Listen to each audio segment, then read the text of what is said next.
ان اللہ فالق الحب والنوا، بے شک اللہ ہی ہے پھاڑنے والا دانے کو اور گٹھلی کو.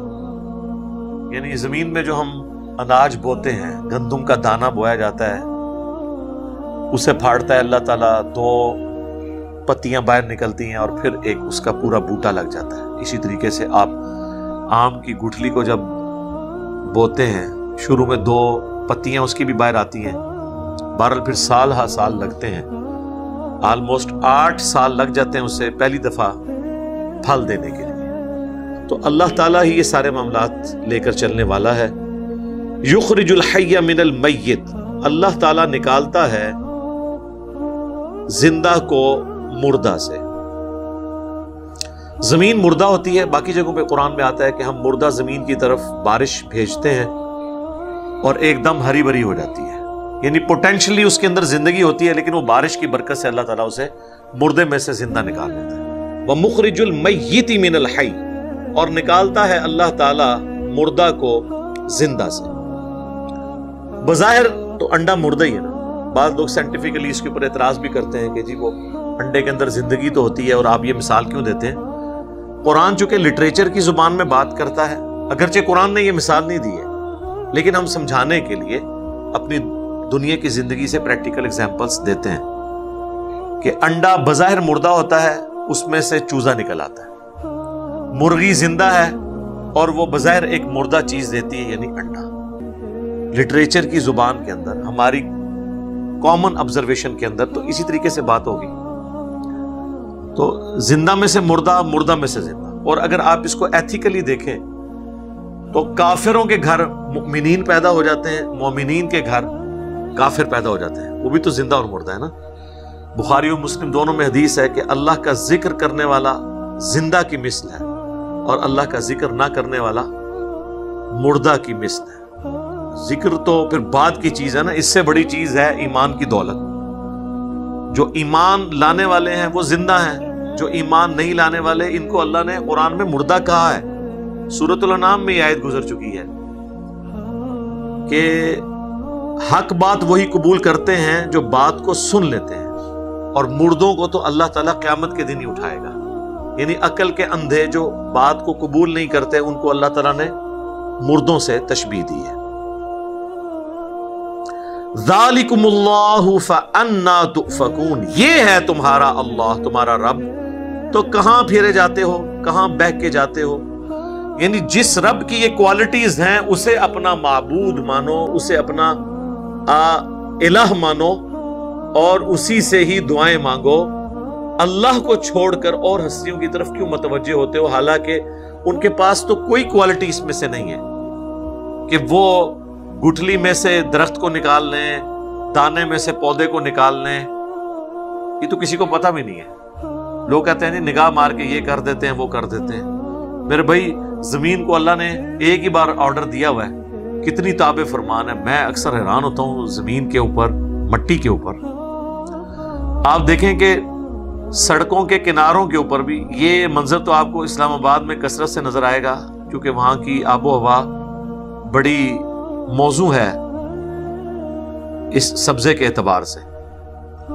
تو بارش کی وجہ سے جب پانی سڑکوں پہ بہتا ہے نا تو وہ ساتھ مٹی کو بھی بہا لے جاتا ہے. پھر الٹیمیٹلی سڑکوں کے کارنرز کے اوپر انہوں نے چھوٹے چھوٹے سوراخ بنائے ہیں جس کے ذریعے وہ پانی گٹر کے اندر اور پھر ندی نالوں تک الٹیمیٹلی پہنچ جاتا ہے. تو وہ جو جن نالوں سے وہ جاتا ہے نا، وہ گٹر میں جب گر رہا ہوتا ہے نا، اس جگہ سارا پانی اکٹھا ہوتا ہے وہ، اور ساتھ مٹی بھی لے کے آیا ہوتا ہے، تو تھوڑی سی مٹی وہاں پہ باقی رہ جاتی ہے.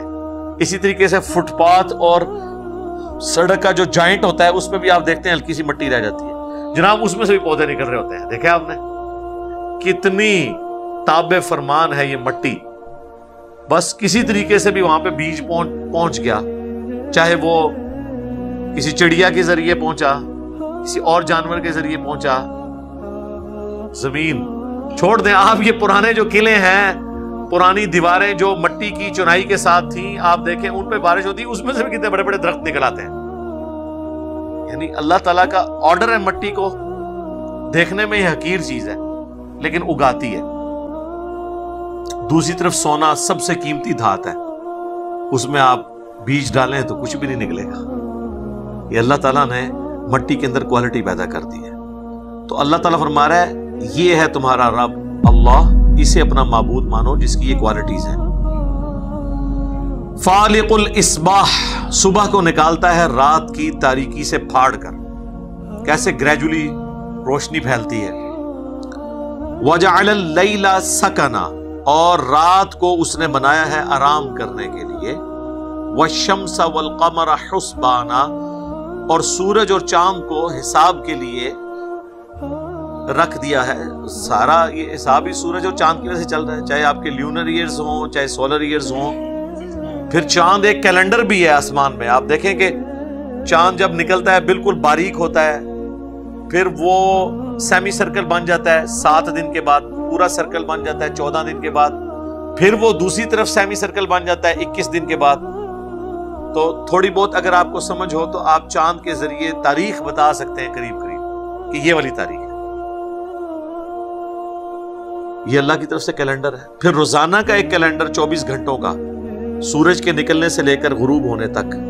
گھڑیاں تو اب ہم نے بنا لی ہیں نا، پہلے تو لوگ اسی کے ذریعے سب کچھ کرتے تھے نا۔ ورٹیکل چیز اپنے گھر کی چھت پہ گاڑ لیتے تھے، اس کے سائے کے ذریعے نمازوں کے اوقات بھی معلوم کرتے تھے، ٹائمنگ بھی معلوم کر لیتے تھے۔ پھر جس دن سورج نہیں نکلتا تھا اس دن پھر غلطی بھی کھا جاتے تھے۔